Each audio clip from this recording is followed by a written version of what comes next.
Thank you and welcome back again to another rendition of Hidden Figures. This is your boy AC coming to you live from the Belly of the Beast. Recently, we've been having to be able to do a lot of these hidden figures by me just reading people's stories. But thanks to some new innovation, we have the opportunity to be able to have my next guest and my next hidden figure here in person to be able to have a conversation about how prison has impacted him and also like who he was before he came to prison. And so, without further ado, I would like to first thank Prison Riot Radio and Jay for making this an opportunity for us to be able to do this. Thank you for giving us this platform. I would also like to thank all of you that have been listening in and giving me an opportunity to share my story. And so here's an opportunity I'd like to share a story about a guy named Michael Oakes. Michael, would you like to introduce yourself for us, please? Well, Val, it's a pleasure to be with you here, brother. I appreciate you giving me this opportunity, and I've been in this prison for over 13 years now, and this is the first time we've had any kind of an opportunity like this. It's really thanks to you, and I appreciate it deeply. Absolutely.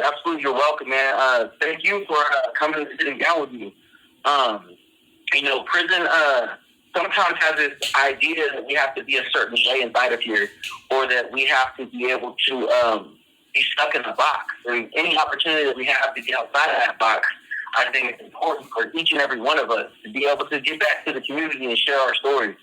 I'd like to share a little about who you were before you came to prison. Well, this was my first encounter with the criminal justice system. Before this, I was a single dad and, working a job and living the sort of normal middle-class life with a mortgage and a house and all that sort of thing. And, although I grew up mostly in foreign countries, been living here in Washington for a couple of years, came back to Washington a couple of years before my arrest, and then had this wonderful introduction to the criminal justice system. Yeah, I can definitely relate to that. Before coming to prison, what was your views on the criminal justice system?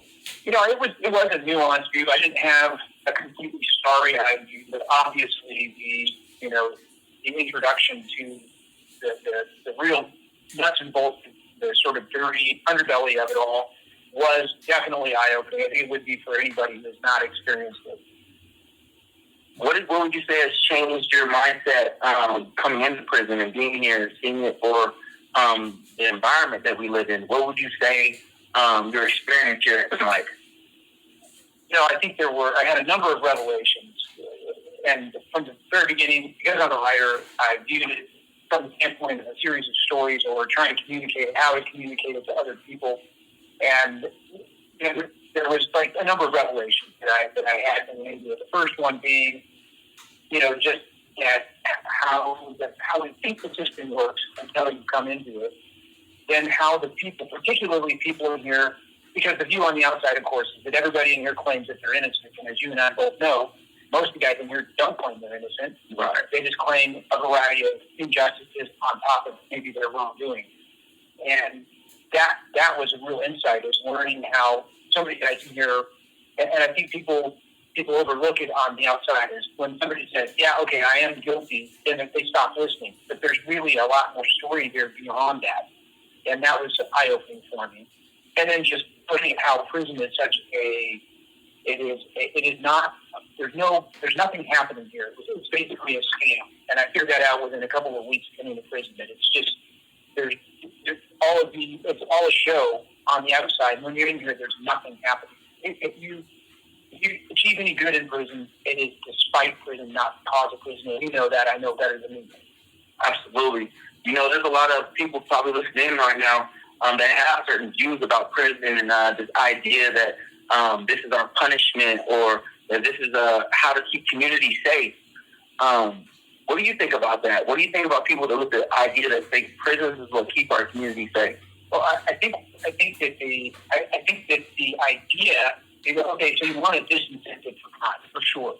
You want people who just cannot get along with other people, and keep harming other people, to be put someplace where they can't keep harming the community. I think we all understand those concepts. But when at the same time you're trying to say that you're going to take somebody who's got off the tracks legally and you're going to help correct their behavior, that's where we have this collusion between punishment and rehabilitation. And really, neither one of them is really happening. They don't punish well. They don't rehabilitate at all. It's just a holding facility. It's all a scam. All on both ends of it, both the rehabilitative side and the punishment side are both scams. Absolutely. I would definitely agree with you with that. These are nothing more than just housing units where people are placed to kind of figure it out with their own devices, right? But one of the biggest things I think has been a revelation for me is the opportunity that we give each other in here, right? And the encouragement that we give each other in here. As you mentioned earlier, you're a writer. And you utilize your writing as a tool to kind of share your story a little bit. What made you get into writing? I started writing when I was 12 years old and writing humorous little stories for my siblings. And then, that coalesced when I was 17 or 18, getting some actual articles and short stories published in other publications. And, I went from there. Once I got a little bit of success there, thinking, hey, I think I can make a living this way, I started pursuing writing some novels, and I've written three books before I came to prison, and written another 3 books since I've been in prison. That to me in itself is remarkable because there's a lot of times where guys feel like when they come to prison, that's just it. There's nothing else for them to do. They wander these pods, walking in circles, just trying to figure out, like, where's their life leading and where is it going? And the fact that you've been able to utilize this time to continuously nurture a talent that you had before you came here, this time to be able to use it to progress yourself forward, I find that to be very commendable. And for other people that are listening in, what would you say is like your driving force behind why you keep trying to strive to be better? When I talked earlier about learning a lot from guys here who are straight up just, hey, I did this wrong thing. One of the things I learned about that is if you can do so. For instance, a lot of guys when they do the first antisocial wrong thing, they have a sense of guilt about it. They feel badly. They're like, man, why did I do that? And then they come to prison and they find out that before they come to prison, when they come to the criminal justice system, I should say, they find out that the good guys lie continuously and cheat continuously, and then they go, oh, okay, this isn't about wrong and right anymore. It's about your gang versus my gang, and one of the gangs wears the badge of criminal justice, the other, is the street gang or whatever. And I think that the thing that's a long way to say, when I ran into so many guys in here that were like, I did these wrong things, then I got indignant and angry because I sat there on the stand in my trial listening to these people swearing to uphold the laws of this land, lying through their teeth about all sorts of things. Then realizing, they come to prison, even though they did something wrong and initially were guilty, now they're indignant. They are resentful. And then in basically seeing a lot of guys in here that had massive potential, so many, as you know, like you're an artist, so many guys in here that have skills that are just being unearthed. And I started seeing some of these guys and we started dialoguing about how can you get over that resentment long enough to get out of your own way and start, because you lose all your agency when you are a victim. You lose all your agency when you're just lost in hatred or in resentment. And so it's this process of Joseph in Genesis in the Bible, what they intended for my evil, God intended for my good. Mm. And so if you can have a view like that even though people did me wrong, I'm going to get out of that mindset of resentment, and I'm going to start making some changes myself, and I'm going to begin to express the talents that I actually have in here. And you've been a big example of that.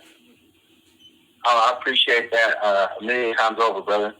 I think it's important that we highlight those moments and the other people that are in here. And that's why I wanted to take on this idea of these hidden figures that are inside of here. Because there are so many people that have worth. Like, just because you come to prison, you don't lose your worth as a person, for you as a father, as a son, as a brother, whatever type of person you have in your life, you don't lose that worth, right? Right. And some people feel like they do. And I think it's important to re-highlight that fact that you're still worthy of love. You're still worthy of someone's appreciation. You're still worthy of just worth. And sometimes I think that gets lost in here. I think it gets perpetuated by administration. I think it gets perpetuated by sometimes staff. But I will also say on the flip side, there is some administration and some staff that also help reignite that humanity in some people. We've both seen some great examples of that. Absolutely. And I think that's important to also highlight those hidden figures, because they get ostracized, they get hated on, they get called inmate lovers just because they want to see someone do better or do good. Yeah, you know? Absolutely. And I just want to say this has been a blessing to be able to have this opportunity to sit down with you, brother, and be able to talk with you. I would like to hopefully have you back again. Potentially bring one of your short stories and read it to the people. Let them hear a little bit about what Michael has in store. You know, if you'd be willing and wanting to do something like that, I'll have to look at that. do you have anything parting that you would like to add or say before we go? Well, I just think that for everybody out there who has not experienced, I think that the vast majority of the public, you are potential jurors, you are voters, you are the people that supposedly this criminal justice system is serving. And I think instead of just having blind indignation or blind acceptance, I think it moves you to begin to understand how things actually work, and invest, I guess, a little bit of attention into this and educating yourself that it's not like the television show Law and Order. I can just ask yourself one question and find out the answer to this. What percentage of all criminal trials does the defendant win? And most people, if you were to ask them that, they're going to say like 30%, 40%. Maybe you get a really clever attorney, maybe you got a 50% chance. And the real number is what? And ask yourself that. The real number is something like 2%, 98-2. Most people have no clue. And you watch Law and Order and you think, oh my gosh, the prosecutor managed to win a game. They managed to win all the time. It's stacked deck. And so anyway, just that one tiny deception about how the system actually works. That sort of information needs to be present in the mind of the public, potential jurors, and so on and so forth. And I hope people will think about it that way. Absolutely. Well, thank you again.